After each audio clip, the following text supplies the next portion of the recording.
Salve, salve, rapaziada! Bora fazer um pré-jogo aqui pra falar um pouquinho de Corinthians e Santos, hein? Santos e Corinthians, jogo válido pela sexta rodada do Campeonato Brasileiro. Cara, esse jogo é o jogo pro Corinthians vencer, convencer e fazer fazer saldo de gol. Por quê? Um adversário fraco, um adversário que o único objetivo dele nessa temporada é permanecer na Série A. Todo mundo sabe disso. Um adversário que, historicamente, é muito freguês do Corinthians. Recentemente é muito freguês do Corinthians, que é o Santos. Entendeu? Então, cara, não tem outra negociação. Tem que vencer o jogo hoje, tá? Então, bora rapidinho aqui falar quem são as novidades, quem são os desfalques, provável escalação do Corinthians e, na sequência, palpite e também a arbitragem, certo? As novidades para o jogo de hoje. As principais novidades são o retorno do atacante Caio César, finalmente, tá? Do meio-campista Matheus Pereira e também a principal novidade desses três aí é o goleiro da categoria de base do Corinthians, Matheus Corrêa, tá? Agora, pelo outro lado, os desfalques, e não são poucos. Felipe Longo, por lesão. Cauê, por lesão. Hugo Farias, lesionado. João Pedro Choca, por opção técnica, provavelmente, tá? Zacarias Labiá, por opção técnica, provavelmente também. Jess Lingard, por falta de documentação no bid da CBF. E o atacante Yuri Alberto, que está em fase final de transição. Cara, Yuri Alberto fora, provavelmente mais um jogo do Corinthians sem chutar no gol. Os jogos que o Corinthians jogou sem o Yuri Alberto, cara, dá pra ver visivelmente que o Corinthians é um completo do nada sem o Yuri Alberto. Porque o Corinthians não tem um jogador do time que faz no ataque, que faz o que faz o Yuri Alberto. Pra posição do Yuri Alberto você tem dois camisas 9, que Guinegão e Pedro Raul. Cara, um Guinegão que tem alergia da bola e um Pedro Raul que eu nem sei o que esse cara tá fazendo ainda com a camisa do Corinthians. Entendeu?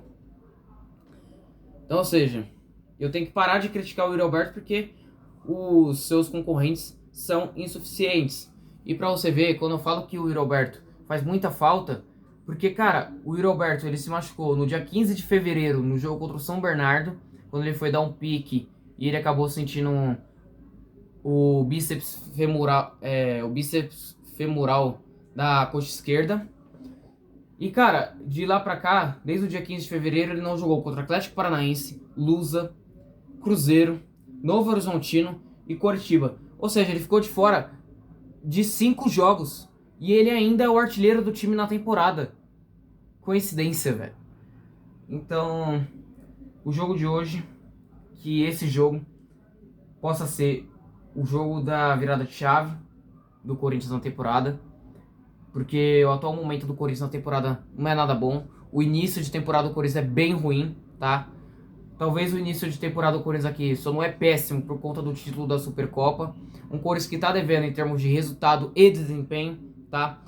A última vez que o Corinthians realmente jogou um futebol que venceu, que jogou como o Corinthians e venceu como o Corinthians, foi contra o Flamengo na final da Supercopa do Brasil. De lá pra cá, o Corinthians faleceu, o Corinthians não existiu mais. Teve até bons jogos, como contra o Palmeiras, que, beleza, perdeu, mas a torcida saiu da Neoquímica Arena orgulhosa pelo que o time produziu, cara. Infelizmente, o resultado, nem tudo no futebol é justo. Entendeu? O Palmeiras desceu uma vez e fez o gol. Mas, enfim, acontece. Uma vitória contra um Bragantino, que também o Corinthians não teve uma atuação brilhante, mas que foi suficiente para vencer o time de Bragança. E, cara, depois do jogo contra o Bragantino, é aí que o Corinthians começou a ter um desempenho péssimo. Não jogou bem contra o São Bernardo, não jogou bem contra o Atlético Paranaense, apesar da vitória, entendeu? Foi apenas um Corinthians que foi eficaz na chance que teve e que soube sofrer. Mas aí, contra a Lusa, foi muito mal, apesar da classificação. Contra um Cruzeiro, beleza, empatou fora de casa, time reserva, mas Um Corinthians que no primeiro tempo ficou na roda pro Cruzeiro. Não vou dizer ficou na roda, mas não produziu nada também, entendeu? Contra o Novo Horizontino também, cara, um Corinthians que foi eliminado da forma como foi. Contra o Coritiba, pior ainda, porque o time teve simplesmente 11 dias pra treinar e simplesmente o time, ao invés de melhorar, o time piorou, cara. Entendeu? Então o Corinthians está devendo demais nessa temporada, demais, demais. E precisa vencer, mano. Precisa. Ainda mais jogando contra um adversário que, juntando tudo isso num combo que eu falei, que, cara, e até pra dar confiança pro elenco. E os próximos jogos do Corinthians também, cara, é só pedreira depois do Santos. Você vai ter uma Chapecoense na Arena Condá, depois da Chapecoense vai ter um Flamengo dentro de casa, depois do Flamengo você vai ter um Fluminense fora de casa, daqui a pouco você também vai ter Internacional, que também, embora seja nosso freguês, mas também nunca foi fácil jogar. Então, que se o Corinthians não conseguir somar pontos, vai se complicar muito lá na frente. Inclusive, deixa eu falar um pouquinho da entrevista que deu o lateral esquerdo Matheus Bidu depois da derrota contra o Coritiba, que ele falou assim que, nossa, a torcida do Corinthians não pode esquecer o que fizeram nos últimos meses. Tá bom, Matheus Bidu, realmente a gente não pode esquecer o que vocês fizeram nesses últimos meses, mas, cara, vocês são pagos pra isso, entendeu? Vocês estão jogando num Corinthians, meu parceiro. Vocês deveriam ter cobrança, não vou dizer todo dia, mas diariamente, cara. E vamos lá também, Matheus Bidu. Você tá jogando bem? Beleza, cara, mas a torcida tá no todo o direito de protestar. Entendeu? Um torcedor que vem lá da casa do chapéu, vê o time jogar, acorda cedo no outro dia e vocês apresentam um futebol daquele que vocês apresentaram? E outra coisa, Matheus Bidu, você, cara, você tá jogando bem nessa temporada, mas a sua era muito melhor você ficar quieto do que você falar essa groselha que você falou. E beleza, mano. Corinthians, como falei, venceu o título da Copa do Brasil. Na Copa do Brasil, não, desculpa, da Supercopa. Conquistou também a Copa do Brasil ano passado, mas já foi, parceiro. Quem vive de passado é museu. Ô, nós estamos já em março já, mano. Temporada já começou, velho. Entendeu? Você joga num Corinthians, mano. Você não joga num Guarani, não. Com todo respeito. E o Corinthians nessa temporada, pessoal, ó, perdeu pro Bragantino por 3-0. Cara, não interessa se estava com o time reserva ou não. É inadmissível o Corinthians tomar 3-0 pro Bragantino do jeito que tomou. Empatou com o São Paulo, jogando mal, quase perdeu. Empatou com o Santos. Pô, beleza, roubado, mas o Corinthians deu brecha pra isso, mano. O Corinthians perdeu pro Bahia, mano, tomando uma virada. Beleza, o jogo não era em casa, mas o Corinthians era o time mandante. Perdeu pro Palmeiras. Empatou com o Cruzeiro. O Corinthians não vence há 4 jogos. Entre esse período foram 2 empates e 2 derrotas. Empatou contra a Lusa de forma suada, onde foi um parto para empatar.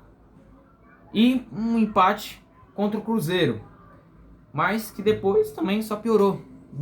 E as derrotas para Novo Horizontino, que culminou na eliminação no Paulista, e a derrota vexatória para o Coritiba dentro de casa. Então, cara, o Corinthians tá devendo sim nessa temporada, mano. Então, ou seja, Matheus Bidu, abaixa a bola, velho. Por mais que você tenha pedido de desculpas, cara, pra mim, esse seu pedido de desculpas não anula a vergonha que foi a sua entrevista, mano. Ô, Bidu, e outra coisa, só pra eu finalizar aqui. Eu não sei se você se lembra, mas lá em 1990, quando o Corinthians ganhou o Campeonato Brasileiro, cara, o Neto carregou o time nas costas. No ano seguinte, a torcida do Corinthians já queria matar ele, velho. Entendeu? Você precisa saber o que significa essa camisa, mano. Tá ligado? Bom, a arbitragem pro jogo de hoje, tá, pessoal? Flávio Rodrigues de Souza vai ser o dono do apito. Mais um que... Esse daí é um dos piores árbitros, mas... Mano, vamos torcer pra que faça uma boa arbitragem, né, velho? Porque é cada árbitro que a gente tem aqui no futebol brasileiro que é desanimador. E pra encerrar o palpite, cara, eu vou colocar aqui que esses jogadores do Corinthians não vão repetir uma atuação tão desastrosa igual eles tiveram contra o Coritiba no meio de semana. Torcida foi cobrar no meio de semana, tá? Esse elenco do Corinthians é um elenco que escolhe o jogo pra jogar. Então, meu palpite pro jogo de hoje, 1-0 Corinthians.